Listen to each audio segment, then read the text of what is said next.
Chapter 19. I returned to Aunt Geraldine and Anne. Uncle William and Tori were standing behind them, sipping on punch. My uncle was in a starkly genial mood compared to Tori, who had not only lost his mask, but his smirk as well. "Well, Lisbette," Uncle William said, "all's well that ends well. You may not have won Timothy's affections, but luckily you had a backup plan. I happened to consult with Sir John Roberts' lawyer this evening, and he's informed me that we'll have to rewrite the new contract to make it legal, but that can easily be done in the next day or so. Tori, you should fetch some punch for Lisbette." "No, thank you, I'm not thirsty," I said. "I saw you with Timothy," Tori said. "He didn't try to persuade you to sign the old contract, did he?" "No." "What's that in your hands?" Uncle William said. "This? Oh, it's the money I thought I lost in Audleton. Here you go, Uncle William. Now you may send it back to the bank and settle that account. Only I wouldn't advise you to send Clay's this time. Timothy's men took this money off Clay's this evening. If you want to know any more, I suggest you ask Lawrence about it. Excuse me, I think I'll look for Jane." It was a short speech, but it took the last of my strength. As much as I disliked my Uncle William, I didn't even enjoy hinting at the truth about Lawrence. Another day, it might have been easier, but I had just lost my fiancé, and my heart was sensitive to others whose relationships might be damaged this night. I was aware that people were gathering around the front windows. It could only mean that it was time to raise the flag. Well, that was all well and good, but to be honest, I no longer had much interest in how the Eastons were going to save Timothy from going to jail. I'm sure it was going to be very thrilling, but I was done with thrills. All I wanted was to get home and be done with balls, seals, soldiers, and marriage contracts. Brindlelock was safer now, providing Uncle William no longer skipped paying his taxes anymore, and that had to be good enough. I was numb with misery, and if I had to talk to one more creature of the male character, I was going to. I gasped in pain as my toe was brutally crushed. "Oh, sorry, Lisbette," Trey said, removing the heel of his crutch from my foot. "Didn't hurt you, did I?" I gave him a half smile. "I'm sure it's only a broken bone." I tried not to limp as I made my way to the stairs. I had almost forgotten the pain of my legs, but somehow having my foot trod upon brought it all back to me. He laughed and followed me, hobbling along at my side as we made our way up the stairs. "But where are you going? You have to stay here because the big surprise is about to start. I promise you'll want a front row seat."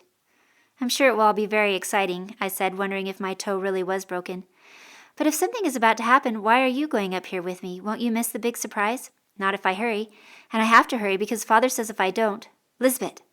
I jumped slightly and then turned to see Tori behind me. "Didn't you hear me calling? It's time for us to dance." "I'm sorry, Tori, but I've injured my toe. I'm going somewhere quiet to rest." "That won't do. People expect us to dance now that we're engaged." "You forget we're not engaged." "But we will be." "No, we won't. I'm sorry, but I'll never marry you, Tori. Come on, Trey, you can help me find Jane." But Tori was not to be put off. He hurried in front of me and asked, "What do you mean you won't marry me? Why not?" Tori had forgotten the young knight at my side, lame though he might have been. Trey, on purpose this time, put the foot of his crutch down on Tori's shoe. Tori let out a muffled oath and then grabbed at the crutch. Trey was taken off guard by Tori's retaliation, and he tumbled down 2 stairs before he caught himself on the banister, biting back a cry of pain. "I'll teach you," Tori said, taking the crutch and snapping it over his knee. I snatched the broken crutch from Tori and said, "Good night, Tori. Give my regards to your mother." Tori's face went crimson, except for the blue vein protruding beside his eye. I braced for the onslaught, but just in time he remembered that we were in a crowded house with all our kith and kin. With an articulate growl, he made a hasty and blustery exit and left me to pick up Trey by myself.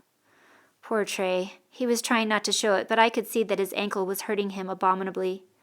"I'm all right," he said as I helped him to his feet, but his face was white and he was blinking hard to keep back the tears. "Here, sit down on this stair. Shall I fetch your father?" "No, I can make it," he said. But I could see him counting the stairs. He still had to climb to the next floor. He made an attempt only to bite his lip with a whimper. Looking up at me with desperation, he said, "I just have to get upstairs. You see, I was on an errand for Timothy and Father. A vital errand. Lisbette, what am I going to do? They're counting on me." "Well, let me go and do your errand. What is it you were going to do?" At once his face brightened. "Yes, you can help. After all, didn't you save it in the first place?" "Save what?"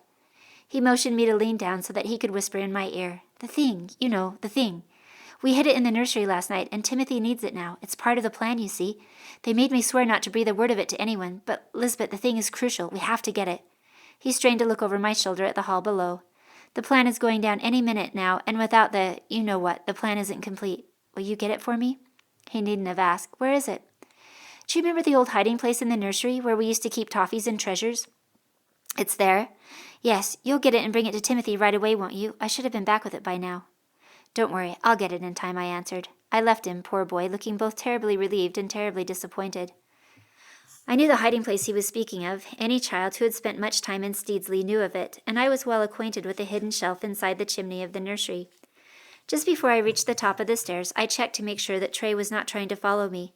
But he was still where I had left him, watching my progress. Then I happened to look beyond him, through the great doors of the hall, and froze at the sight. Anyone would have. The yard before the house was filled with a whole squadron of soldiers, not in that horrid green that I loathed, but in bright red uniforms. I felt a stab of absurd triumph. The Red Guard. I had seen them in parades in Audleton, and I knew that it could only mean one thing. They were here for the prince. And if they were here for the prince, it meant that Timothy was about to be exonerated, just as he must have known he was going to be from the start of the evening. There was only one more vital piece to the drama to finish to the spectacular finale. The seal. I took the last few stairs, trying not to hurry, but with a glorious vision of myself returning with a bright gold seal in my hands, and everyone staring and wondering.